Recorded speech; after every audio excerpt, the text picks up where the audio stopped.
Район башлыгы Рауль Кузюровны Тельман урамындагы йортка биредә яшәүчеләрнең гозере китерде. Комфорт торак милекчеләре ширкәтенә караучы әлеге йорт 1978 елда төзелә.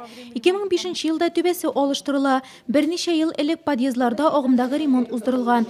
Бүген торак милекчеләрнең исә вент канал, канализация системасында проблемалар булуы борчый. Йортның түбәсе дә ага икән. Бинаның конструкциясе исә айрым борчу тудыра. Рауль Кузюров шәһәр башкарма комитеты җитәкчесе Нәгыйм Сафиуллин белән берлектә гражданнар белән әлеге проблема буенча детальле итеп аралашты. Берничә фатирны кирип карады, проблемалы урыннарны билгеләде. Вместе со строительным отделом подготовьте смету расходов, где нужно будет переносе первоначального.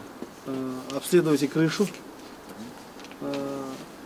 Конечно же, все работы, которые нужно будет сделать, мы будем, наверное, проводить это только будущей весной.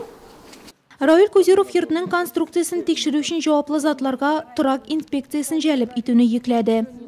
Алланың рәхмәте яусын, килде, тыңнады безне, нитте, бөтен җирдән вич карап чыкты. Ышанам, бик яхшы ышанам мин аларга. Ничә тапкыр мин аның янында булдым, күрдем, әйбәт кеше.